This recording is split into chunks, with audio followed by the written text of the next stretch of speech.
মুক্তিযোদ্ধারা কোনো ক্রমেই অনগ্রসর গোষ্ঠী না। মুক্তিযোদ্ধারা হচ্ছে আমাদের গর্ব, তারা অগ্রগামী সৈনিক এবং তারা সমাজের কখনোই অনগ্রসর গোষ্ঠী হতে পারে না এবং তারা না। এখানে আপিল করেছে সরকার, হাইকোর্টের একটা থাকবে কি থাকবে না।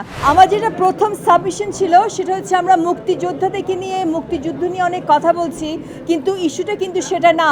বর্তমান যেটা ইস্যু সেটা মুক্তিযোদ্ধা বা তাদের সন্তানরা পাবে কি পাবে না সেটা ইস্যু না। ইস্যু হচ্ছে মুক্তিযোদ্ধাদের grand children, great grand children, তাদের গ্রেট গ্র্যান্ড চিলড্রেন অর্থাৎ তাদের নাতি পুতি এবং বংশ পরম্পর এটা কতদিন পাবে। সো প্রথম প্রশ্নের উত্তর আমি এইভাবে দিয়েছিলাম যে আমাদের সংবিধানে অনগ্রসর গোষ্ঠীর কথা বলা হয়, মুক্তিযোদ্ধারা কোনো ক্রমেই অনগ্রসর গোষ্ঠী না।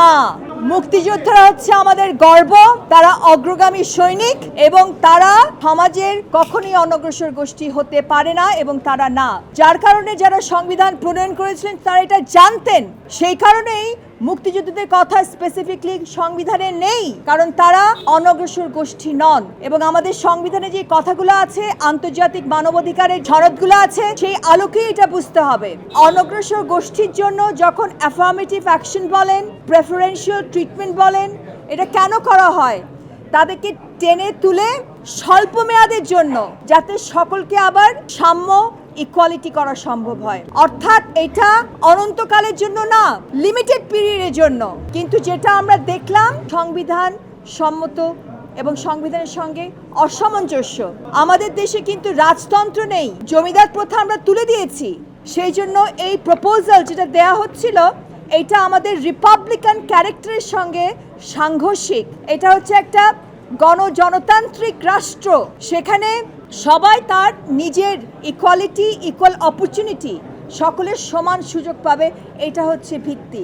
দ্বিতীয় সাবমিশন ছিল হাইকোর্টে যারা এসছিলেন তারা মুক্তিযুদ্ধের সন্তান, প্রথমে নাম ছিল, তারপরে মুক্তিযুদ্ধের সন্তান ও প্রজন্ম লেখা হয়েছে এবং তারা এসছে রিপ্রেজেন্টেটিভ ক্যাপাসিটিতে।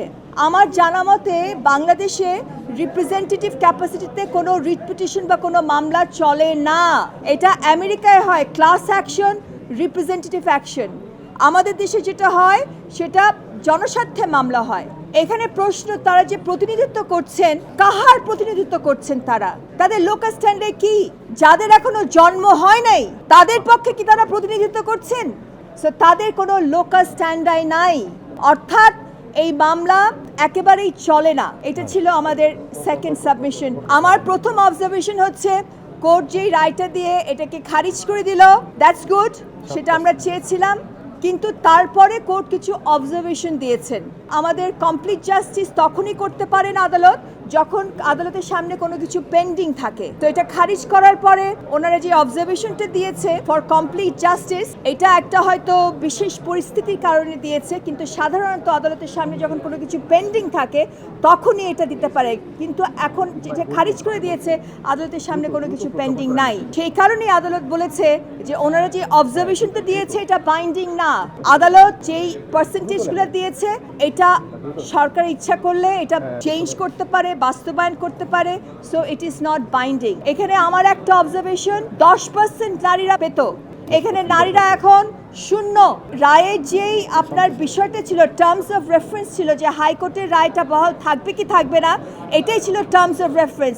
আমাদেরকে কিন্তু কোর্ট প্রশ্ন করেনি বা বলেনি পার্সেন্টেজ কি হবে বা কি হবে না, সেটার উপরে কিন্তু আমাদের কোনো বক্তব্য ছিল না। যদি কোর্ট জানতে চাইতেন সেখানে বক্তব্য দেওয়া যেতেই পারতো, কিন্তু টার্মস অফ রেফারেন্স ছিল ভেরি লিমিটেড। এখানে আপিল করেছে সরকার, হাইকোর্টের একটা থাকবে কি থাকবে না। To that extent I am satisfied.